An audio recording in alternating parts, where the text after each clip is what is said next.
Hey there, listeners. You guys have been checking out Political Ferret on YouTube, right?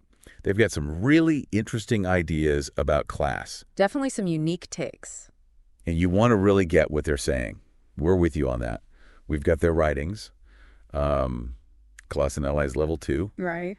and also Class and KF 2. Yeah, we're going to break it all down. Political Ferret brings up some really interesting stuff, like they're challenging Marx, Really going back to the base. ditching that whole two-class system for five, and saying we're basically living in medieval times. Easy, right?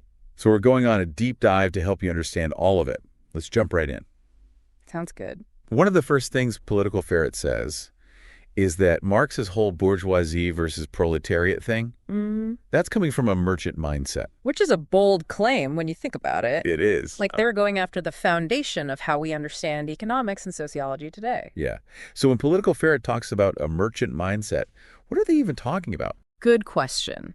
They're talking about a way of thinking where profit and material gain are the most important things. So basically like those classic entrepreneur types, always chasing the next big thing. Exactly. Always looking for the angle, the way to get ahead. Okay, I get that. But how does that link back to Marx? Political Ferret's argument is that this merchant mindset was already everywhere in Marx's time. Okay. So it shaped his whole view of class. So Marx wasn't wrong, but maybe he was a little limited by how people thought back then. Exactly. And that's why Political Ferret says the two-class system isn't enough anymore. It's too simple for today's world. That's where the five classes come in, right? Yep. Instead of just two, they give us workers, warriors, merchants, priests, and bureaucrats. And get this, they got these categories from medieval society. Hold on. Medieval times. Really? Seriously.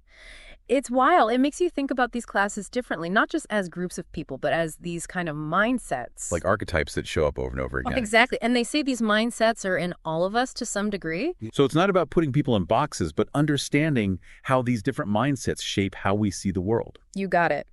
And that can help you understand the big systems we live in and how they affect our lives.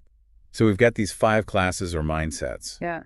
How do they interact according to Political Ferret? Well, they say Western civilization has been totally run by this merchant mindset for 500 years. Wow. And here's the kicker. They say that's true for capitalist A&D socialist systems.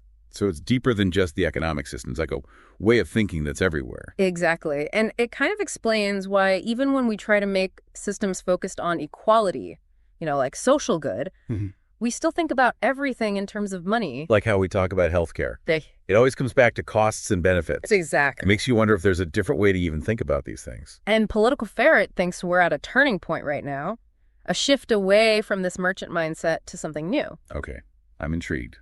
Tell me more. They call it the bureaucrat mindset. Hold up. Does that mean we're all turning into boring office workers? Uh-huh. Not exactly. It's about a change in how power works and how things are organized. Think about how many rules and regulations we have now. True.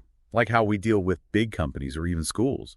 It's all about processes and who's in charge. Exactly. It's not just about pushing paper. It's about this way of thinking that prioritizes order and being in control. Okay, so it's less about individual creativity and more about following the rules. Yeah, and Political Ferret says this shift is huge. It changes how we see the world, how we treat each other, even how we see ourselves. Wow. Okay, so if this bureaucrat mindset is taking over what happens to the other classes, what about the workers, the warriors, and the priests? That's where things get even more interesting. And we'll dive into that in part 2. I can't wait. So remember those 5 classes we were talking about? Workers, warriors, merchants, priests, and bureaucrats. Yeah, those are kind of like the main characters in Political Ferret's story, right? Exactly. And they argue that the modern class struggle isn't about workers versus capitalists anymore. Okay, so it's not the classic Marxist thing. Nope. It's about bureaucrats versus, well, you can probably guess. Merchants. Yeah. So like big government against big business. You got it. And Political Ferret actually uses this to explain things like the rise of populism. Oh, yeah. Like that's a reaction against too much control from the bureaucrats. Precisely. But what about the priests? Where do they fit in? Yeah, they seem a little out of place in all of this. Not at all. They're a key part of the whole puzzle. Remember, Political Ferret defines them as anyone who holds and promotes a system of beliefs. Plus, it's not just religious leaders.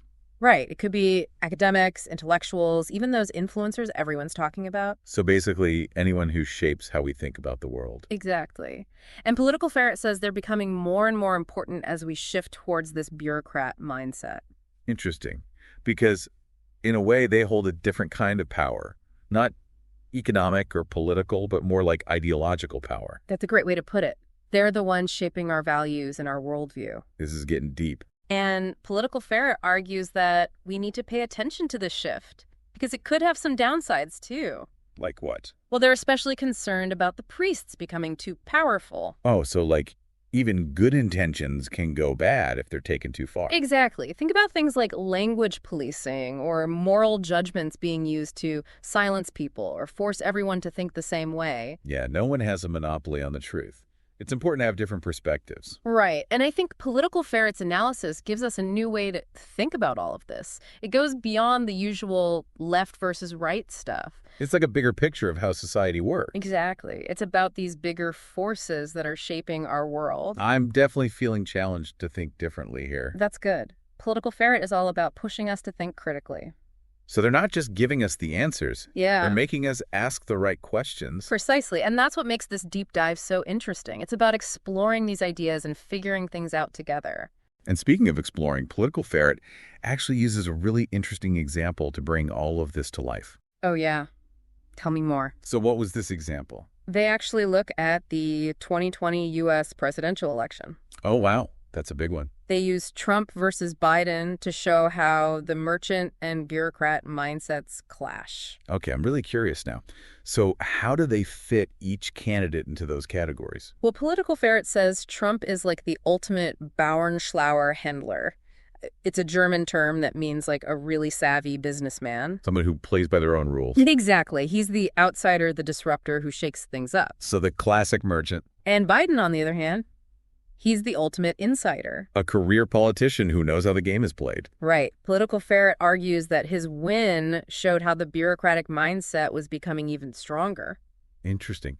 But they also say this conflict isn't just an American thing, right? Yeah, they say Europe is already totally dominated by the bureaucrat mindset. Okay, and how do they explain that? Well, they talk about how Trump was so unpopular in a lot of European countries. It's true. He didn't exactly win over the crowds there. And Political Ferret suggests that Europeans are just less comfortable with someone like Trump who doesn't fit the traditional bureaucratic mold. So it's almost like they prefer leaders who are more predictable, who stay within the lines. Yeah, but here's the big question. If we're really moving towards this bureaucrat mindset, what happens next? Yeah. What does that mean for the future? That's what we all want to know. Political Ferret doesn't give us all the answers, but they do warn us about the possible downsides. Like what kind of downsides? Well, they're worried about the priests getting too much power in this new world. Okay, that's a twist. But why are they worried about that? They say no one group should have too much control, whether it's the bureaucrats, the merchants, or the priests. Because absolute power corrupts and all that. Exactly. Even ideologies that start out with good intentions can go bad if they go too far. So like even fighting for social justice could become oppressive if it's not done carefully. Right. They worry about things like using language or moral judgments to silence people who disagree. That's a good point.